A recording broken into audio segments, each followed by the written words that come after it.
Hello नमस्कार दोस्तों, मैं लोकेश गौतम अपने YouTube channel study all time में आप सभी का स्वागत करता हूँ।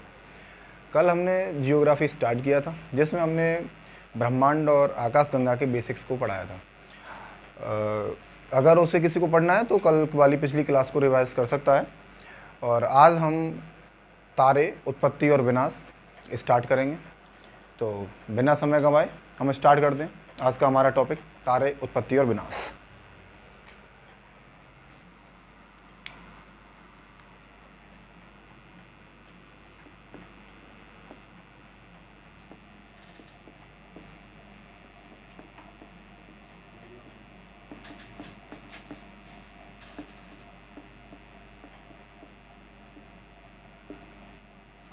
सबसे पहले हम जानेंगे तारों का निर्माण कैसे होता है, क्योंकि जिस चीज़ का निर्माण होता है उसका विनाश भी होता है। तो तारे निर्मित कैसे होते हैं और उनका विनाश कैसे होता है, उनकी पूरी प्रक्रिया क्या होती है।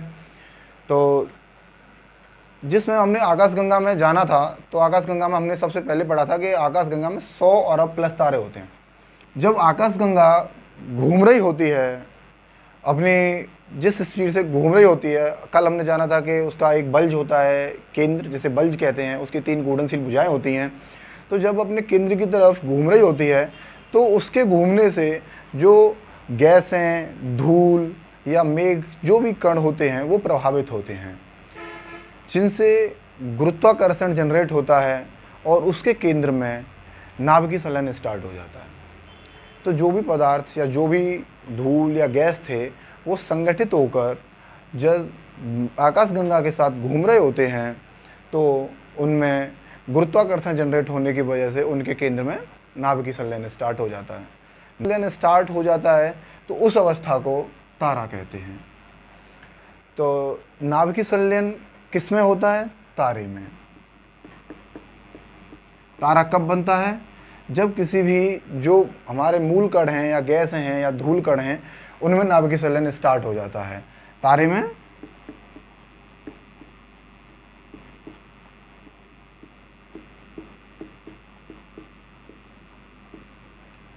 क्या होता है? नाभिकीय संलयन। नाभिकीय संलयन में क्या होता है? हाइड्रोजन हीलियम में बदलता है। हाइड्रोजन का हीलियम में बदलना नाभिकीय संलयन कहलाता है। यह प्रक्रिया तारे में होती है। ठीक है।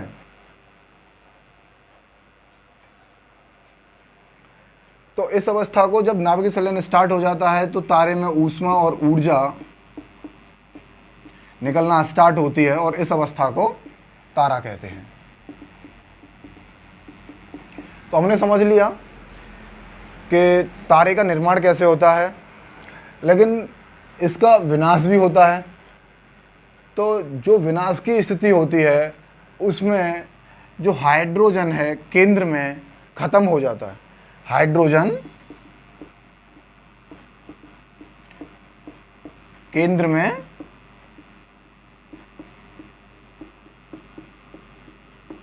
खत्म हो जाता है, जिसकी वजह से केंद्र ठंडा होने लगता है।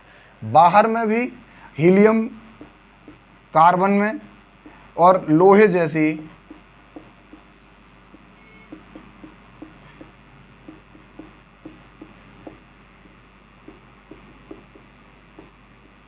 भारी धातु में बदलने लगता है, जिसकी वजह से तारा ठंडा होकर लाल दिखाई पड़ता है।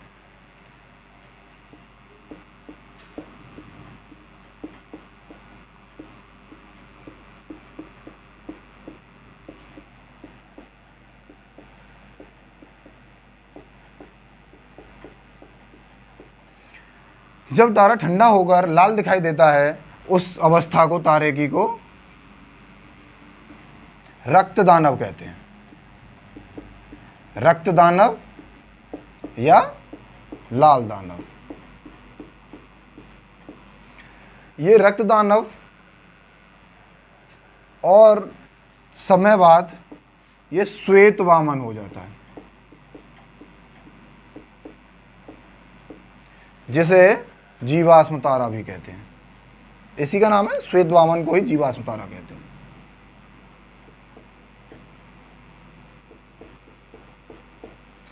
और यह जीवाश्म तारा काला वामन बन जाता है।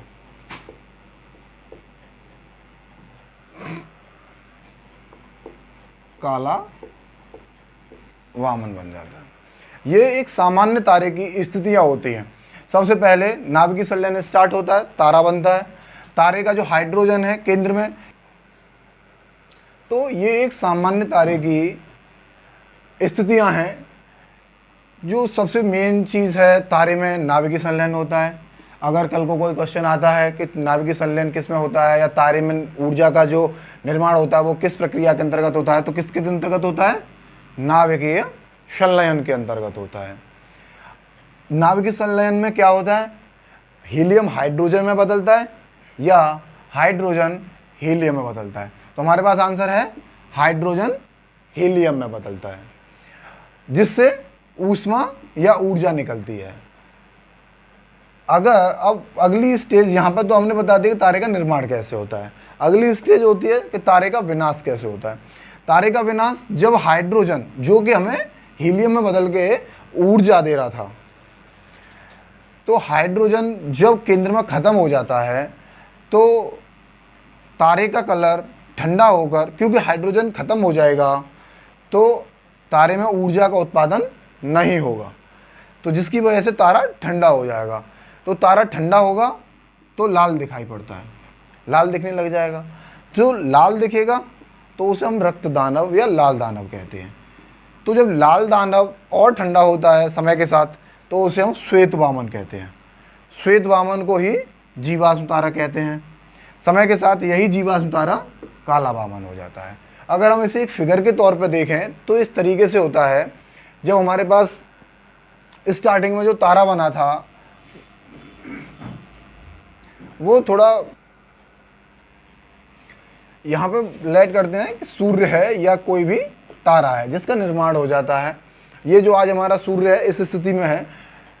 इसके बाद में जब ये ठंडा हो जाता है तो इसका कलर लाल हो जाता है, इसका कलर लाल हो जाता है और ये हल्का सा छोटा हो जाता है। जब ये लाल होता है तो सूर्य से लाल हो जाए तो इस स्थिति को हम कौन सी स्थिति कहते हैं? लाल दानव। लाल दानव जब और ठंडा होता है तो इसे ये और छोटा हो जाता है और इस स्थिति में इसे हम श्वेत वामन कहते हैं। और श्वेत वामन ही आगे चलकर काला वामन बन जाता है। काला वामन। तो दोस्तों ये थी एक सामान्य तारे की स्थितियां, कि तारे का जो रूप है और निर्माण की स्थितियां हैं वो उसकी आयु के या आयु के अनुसार किस तरीके से बदलती हैं। लेकिन इसमें जो मेन चीज़ है, ये हमारे एक सीमा है जो चंद्रशेखर जी ने वो की थी, उसे हम 1.4 ms कहते हैं। 1.4 ms यानी कि 1.4 मास ऑफ सन, इसे चंद्रशेखर सीमा कहते हैं।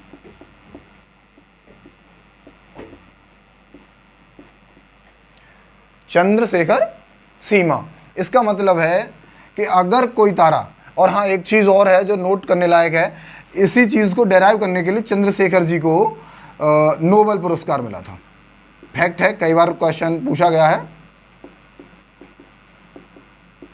नोबेल पुरस्कार में 1.4 ms यानी कि सूर्य के 1.4 गुने तक का जो भार, अगर किसी भी तारे में 1.4 गुना अगर भार होगा तो उस तारे की स्थितियां इस तरीके से होंगी, यानी कि जो हमने यहाँ दिखाई हैं। यानी कि वो ठंडा होगा, रक्तदानव होगा, श्वेत वामन, जीवाश्म बन जाएगा और फिर उसके बाद वो काला वामन होकर ख़त्म हो जाएगा।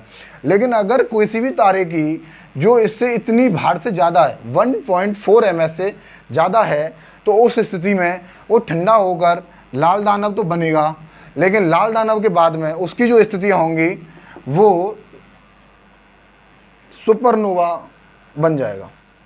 तो इस स्थिति में जो यहाँ रक्त दानव बन रहा था, यहाँ श्वेत वामन बन रहा था, अब वो श्वेत वामन ना बन के इस वक्त वो बन जाएगा हमारा सुपरनोवा।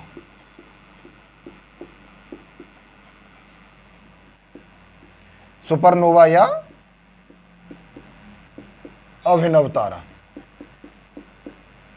अब इस अभिनव तारे में विस्फोट होगा।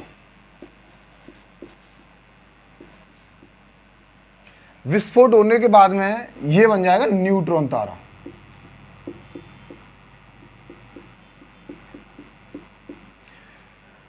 ये इससे विस्फोट होने के बाद में 3 तरह के तारे बनते हैं, न्यूट्रॉन, पल्सर और क्वेसर।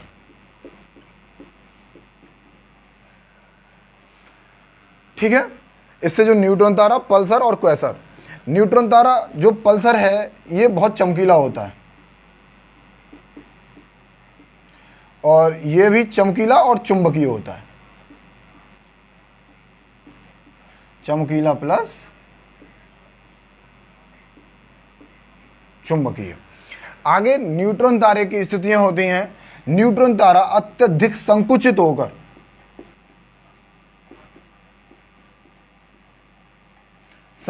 होकर ब्लैक होल का निर्माण करता है।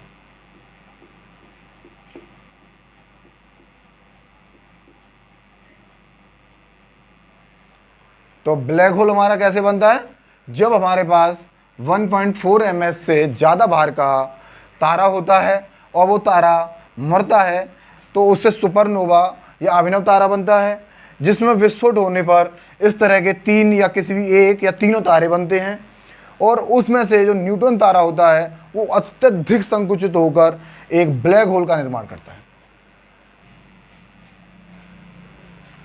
तो दोस्तों, अभी हमने समझा कि तारे का निर्माण कैसे होता है, और उसके बाद हमने देख लिया कि अगर किसी तारे की अगर मास 1.4 ms से ज़्यादा है, जिसे कि चंद्रशेखर सीमा कहते हैं,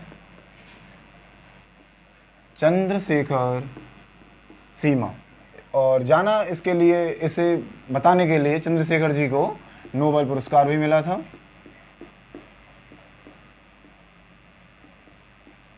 तो जिस तारे का द्रव्यमान 1.4 ms से ज़्यादा होता है उससे आगे चलकर न्यूट्रॉन तारा और न्यूट्रॉन से ब्लैक होल का निर्माण होता है। ब्लैक होल किसी भी तारे की वह स्थिति होती है जिसमें उसका घनत्व तो इतना अधिक हो जाता है कि उससे प्रकाश की किरण बाहर नहीं जा सकती।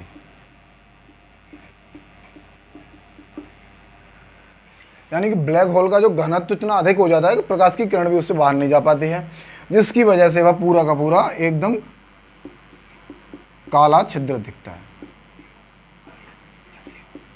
ओके, तो ब्लैक होल के बारे में कुछ फैक्ट्स हैं, उन्हें हम जान लेते हैं। हाल फिलहाल में कुछ ब्लैक होलों के नाम हैं जिन पे आजकल वैज्ञानिक रिसर्च कर रहे हैं, जिनसे फैक्ट्स बनने की बहुत बड़ी संभावना है। हम उन पर बात कर लेते हैं कि वो क्या हैं और किस तरीके से उन पर प्रश्न आ सकते हैं।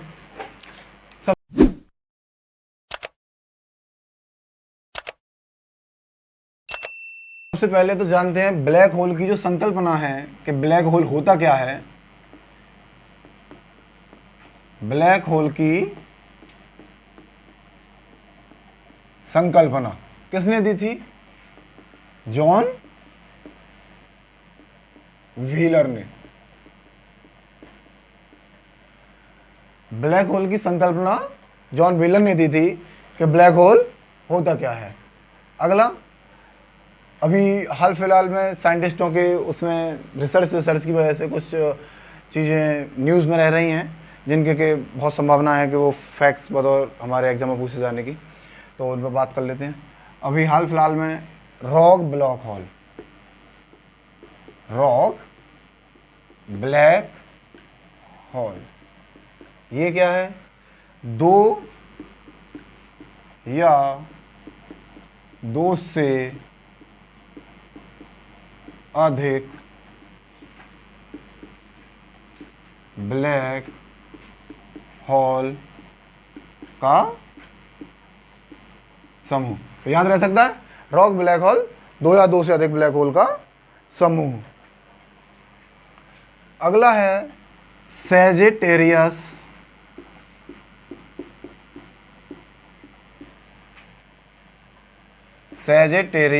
ए। ये हमारी आकाशगंगा में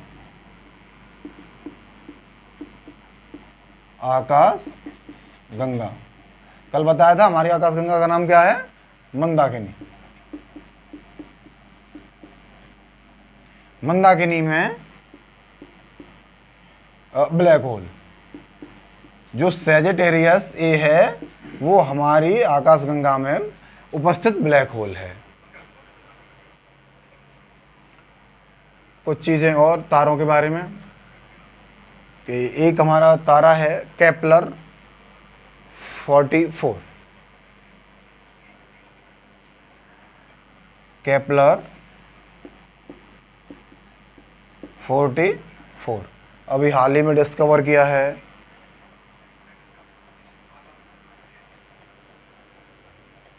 देखिए केपलर 44 सबसे अब तक ज्ञात सबसे पुराना तारा। एक और है इकारस। ये है अब तक ज्ञात या ढूंढे गए सबसे दूर स्थित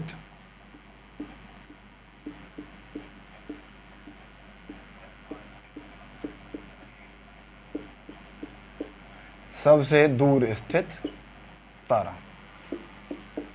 ठीक है, तो ब्लैक होल की संकल्पना दी थी जॉन व्हीलन ने। रॉक ब्लैक होल, दो या दो से अधिक ब्लैक होल का समूह। सैजिटेरियस ए हमारी आकाशगंगा में स्थित ब्लैक होल और केपलर 44 सबसे पुराना तारा। इकारस सबसे दूर स्थित तारा। तो दोस्तों ये था आज का हमारा तारों के बारे में, जो कि हमने लगभग सारी चीज़ें कवर की। तो ठीक है, मिलते हैं कल और फिर अगली क्लास में।